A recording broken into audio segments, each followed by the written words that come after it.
Hello everyone, my name is Megan. Welcome back to my channel, or welcome if you're new. Hope you guys are doing well and staying safe. Today we are here to talk about all the books I read in the month of February, which would be a total of 6. Some have become all-time favorites of mine, and some were a little bit disappointing. So we're going to go in order of most disappointing to the best books I read this month. I will leave chapter stamps on the video so that you can travel throughout the video as you would like if you only want to see my review and thoughts for specific books. And without further ado, let's hop on in. So my least favorite book of the month is a book I read for my 24-hour readathon, and the book I read for a majority of the live show I hosted, which was my first ever live, and that is Malamander by Thomas Taylor. This is a middle grade novel, and I ended up giving it 3 out of 5 stars. It was fine, but nothing exceptional. This will definitely be going in my next unhaul pile.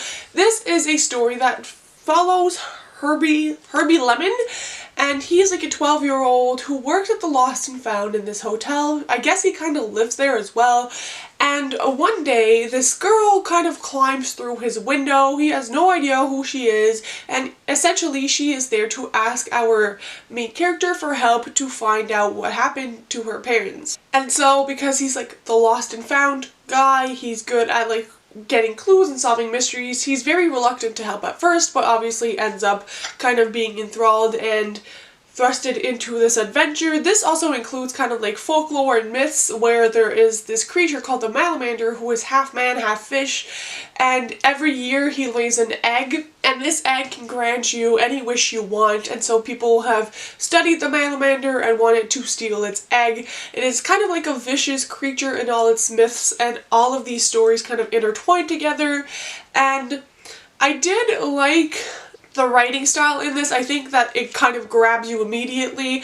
The little illustrations throughout were also very fun. However, where I think it lacked, in my opinion, is the plot development as well as the characters. One of the biggest things I like in middle grade usually is the characters, and that's kind of what I latch onto, and I feel like everything seems to have higher stakes if you really care about the people involved. However, it wasn't really the case for me in this one. I didn't really care for our main character or the side characters in this. It was just kind of flat and very meh. It wasn't bad, it wasn't great, and I think that the plot was a little bit too all over the place and also kind of predictable. So it was just okay. I think that I am in the minority here because this has over a 4 rating, maybe a 4.3, 4.1 rating on Goodreads, so people seem to enjoy this, but I just think that for me it doesn't rank with some of my all-time favorite middle grades, and so 3-star really does it justice. Then we move on into the 4 stars, and my first 4-star was Make a Scene by meagreads, which is a book that is very short. It is a fake dating romance, and I really enjoyed it. I obviously gave it 4 stars, and I feel like I have seen very mixed reviews about this. Some people love it, some people don't really enjoy it at all and have DNF'd it. I fall into the I really enjoyed it category. I read this in one sitting.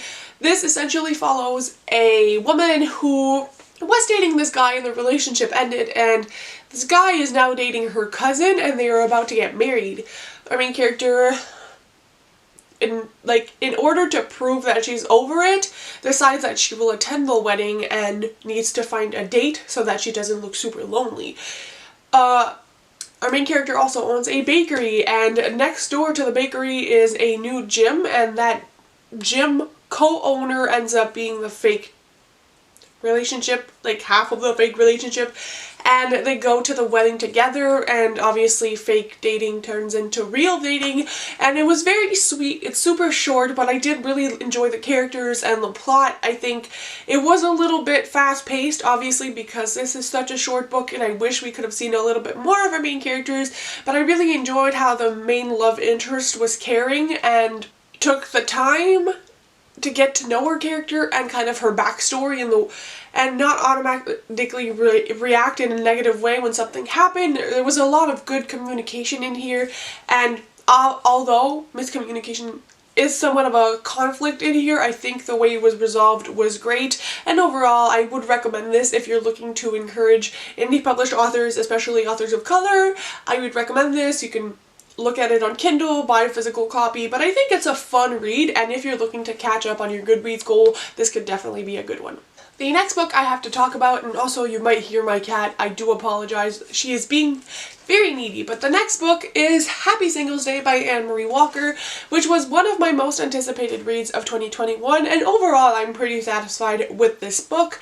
I think the beginning was a little bit like blown out and could have, I don't know, I would have liked the story to go a little bit faster and get a little bit more, not steamy, but like that there would be a little bit more chemistry at first, but I ended up really enjoying this. If you don't know what this is about, this follows a main character who has really been focusing on her career. She is a like professional organizer, everything in her life is very organized, but she doesn't really take time for herself, she doesn't go on vacation or anything, and her assistant, who is also kind of her friend, really brings it up at one point, and our main character ends up taking this quiz on like, where should you go on vacation, and ends up booking herself a week off vacation in like the month of February to celebrate Singles Day in this little bed and breakfast, which usually people visit those kinds of bed and breakfasts in the summer, but she goes in the middle of winter and meets the owner of this bed and breakfast, who is kind of a grump. He is not expecting visits. I'm not going to explain too much of why, but essentially at first she kind of feels out of place, wants to leave the island the bed and breakfast is on, but is kind of forced to stay there due to conditions which I will not spoil, and it ends up being kind of they're getting to know each other and ending up falling in love. The man in question also has a daughter, which I really liked that dynamic. I really do love single parent romances. It's a trend that I have discovered I really enjoy. And so I really enjoyed this. Again, I think the first little bit was a little slow, but once it got going and we got to like a plot point which really kind of sped things up, I absolutely fell in love with this. I do love the main male character in here and the relationship he has with his daughter, as well as just like his overall history and relationships, and our main female character I could relate to a lot on a lot of different subjects, and so I just think it's a fun, cute, not too dramatic of a love story if you're not someone who is into like big dramatic things happening and couples fighting all the time and you want just a wholesome kind of romance. This is one I definitely can see myself recommending over and over again. And now we're moving into my 5 stars. The first one of which is Anxious People by Frederick Bachman. Now, if you would have seen my recent reads or like my January wrap-up, you would know I started this in January and had very mixed feelings. I had read like 60 pages and put it down because I was very unsure of the way I felt towards this book. I ended up crying and having shivers up and down my body and feeling so many emotions with this book, and it just automatically had to be a 5 stars because I think that this book gave me the same kind of feelings I did have with the Midnight Library, and I just can't really put into words why it hit me so much, but it really did.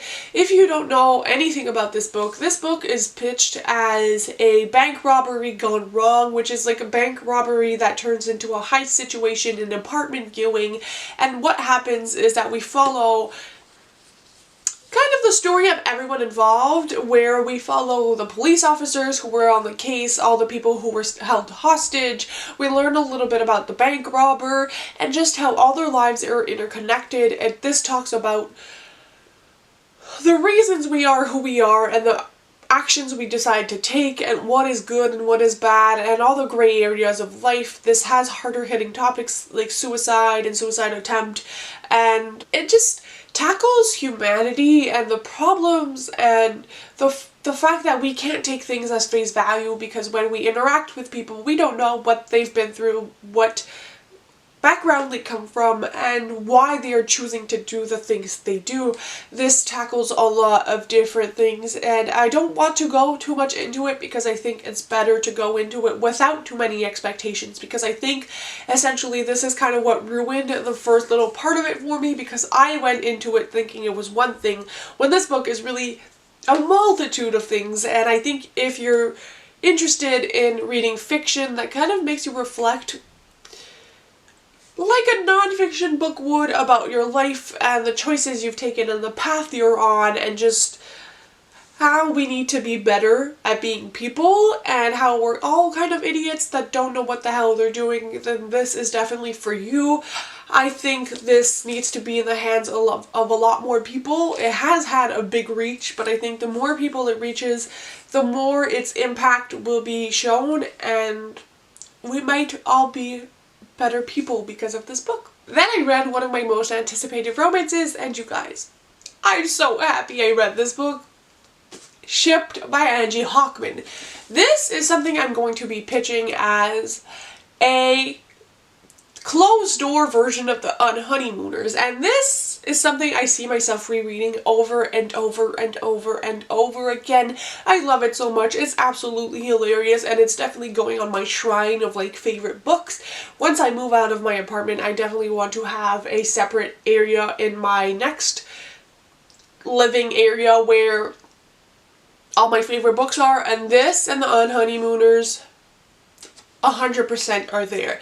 This follows a main character named Henley who is working at this like company, and she is up for a promotion, but also up for a promotion is this man who she kind of hates but has never seen in real life because he lives in another city. They actually all communicate through like FaceTime or Zoom calls or whatever, and they are both up for this promotion. However, our main character has been at this company for years, and he's kind of like the new guy, and it's very infuriating for our main character because she's like, I am worthy of this promotion so much more than he is. He's stolen my ideas in the past, blah blah blah blah blah. Turns out, in order to compete for this competition, they are both going on a cruise to the Galapagos Islands, and they need to come up with and pitch a project of their own and come back, and they'll see who gets the position. However, throughout this journey they go on, which I loved the Galapagos Island setting and all the tropical things because it's been snowing non-stop here in Canada and I need it to stop. So this was a little bit of a rest and recuperate kind of situation where I just imagined myself in the tropical islands. And just the animals, everything in here, side tangent, I loved it. But they get to know each other very well on this cruise ship and end up falling in love.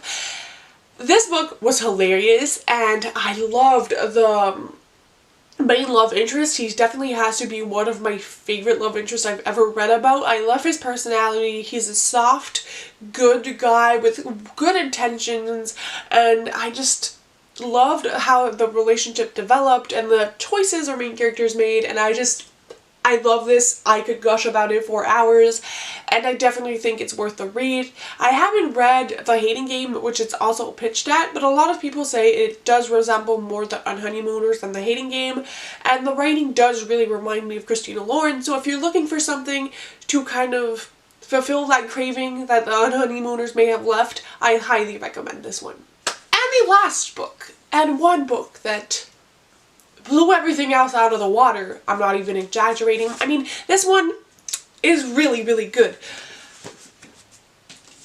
But this one,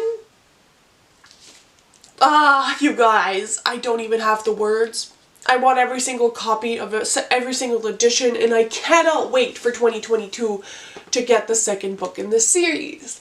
Amari and the Night Brothers by Bibi Austin is on my top books of 2021, no questions asked. Maybe the top of the list, I don't know. Will anything else top this book? No clue. I love this book and urge every single person on earth to pick this up. This is a middle grade series that I could pitch as Percy Jackson meets Harry Potter meets Men in Black with... I feel like I compared it to something else the other day. We'll keep it as that because I feel like it's a lot to... Oh, with Nevermore. Why am I for... Yes, so Percy Jackson meets Harry Potter with Men in Black and Nevermore, and it's the best combination of every single thing. This follows Amari, whose brother, named Quentin, has gone missing, and Amari doesn't want to believe that her brother is dead.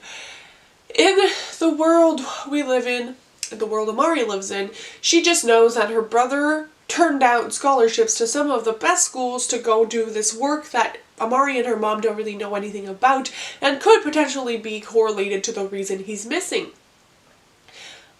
Amari is a black young girl, and so she lives in the ghetto, and a lot of prejudice is obviously shown towards Amari and her family because she goes to this prestigious school with scholarship. The police think that her brother may have gone missing due to illegal activities, but what Amari ends up finding out is that her brother may have been part of another world which Amari didn't know existed until he delivers this suitcase that kind of shows Amari that there is another world. Amari is then thrust into that supernatural world and is making it her mission to find her brother. Along the way, Amari learns about skills that she didn't know she had, and obviously this impacts the story greatly.